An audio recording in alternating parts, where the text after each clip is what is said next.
100% உறுதி. சமூக சமய நல்லிணக்கத்தை பாதுகாக்கிறதுல நம்மளும் தமிழக வெற்றி கழகமும் உறுதியோடு இருப்போம், பாதுகாப்போம், உறுதியாக நாங்கள் போராடுவோம் அப்படின்னு விஜய் அவர்கள் பேசியிருக்கிறார். கிறிஸ்மஸ் விழா தாவேகா சார்பில் நடந்திருக்கிறாங்க. கிறிஸ்மஸுக்கான ஒரு விழா. அதில் சமூக சமய நல்லிணக்கம் பாதுகாக்கப்படணும், அதில் ஒரு காம்ப்ரமைஸ் கூட நான் பண்ணிட மாட்டேன் அப்படின்னு விஜய் சொல்லியிருக்கிறார். அந்த சோஷியல் மீடியா பதிவுகளில் கமெண்ட் செக்ஷனில் போய் பார்த்தீங்கன்னா வழக்கம் போல் தாவேகா கட்சியை சார்ந்த நபர்கள் இல்லை விஜயினுடைய ரசிகர்கள் ஃபயர் விட்டுக்கிட்டு இருக்கிறாங்க.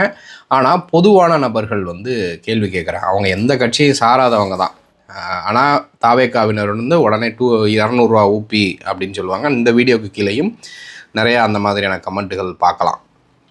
ஆனால் பொதுமக்களுக்கு ஒரு சாதாரண கேள்வி என்னென்னா, திருப்பரங்குன்ற விவகாரத்தில் பாஜகவும் ஆர்எஸ்எஸும் என்ன செய்ய முயற்சி செய்து கொண்டிருக்கிறது.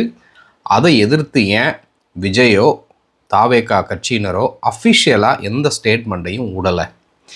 திமுகவை உங்களுடைய அரசியல் எதிரி அப்படின்னு சொல்லிட்டீங்க, ஆனால் கொள்கை எதிரின்னு நீங்கள் பாஜகவை தான் பிரகடனப்படுத்தியிருக்கீங்க. அந்த பாஜகவுக்கு பின்னாடி ஆர்எஸ்எஸ் அமைப்பு இருக்குது.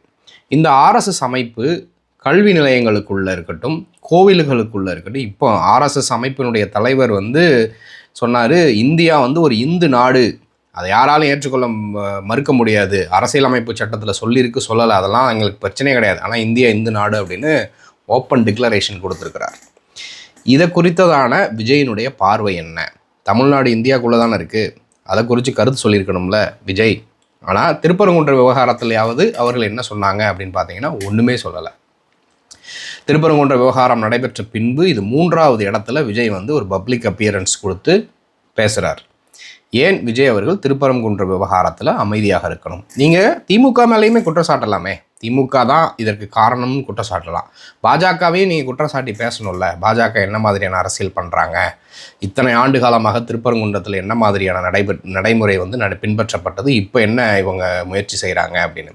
பாஜகக்காரர்கள் திருப்பரங்குன்றத்தில் தீபமே ஏற்றலை, திமுக அரசு ஏற்ற விடாமல் இந்துக்களை வஞ்சிக்கிறது அப்படின்னு சமூக வலைதளங்களில் பொய்யை பரப்பிட்டு இருக்கிறாங்க. ஆனால் அங்கே தீபம் ஏற்றப்பட்டிருக்கு. ஆனால் வழக்கமாக ஏற்றப்பட்ட இடத்த நாங்கள் ஏற்ற மாட்டோம், புதுசாக ஒரு இடத்துல தான் ஏற்றுவோம், அதுவும் தர்கா இருக்கக்கூடிய இடத்துல தான் ஏற்றுவோம் அப்படிங்கிறது பாஜக எதை அந்த இடத்துல நிறுவுவதற்கு முயல்கிறாங்க அப்படிங்கிறது தெரியுது.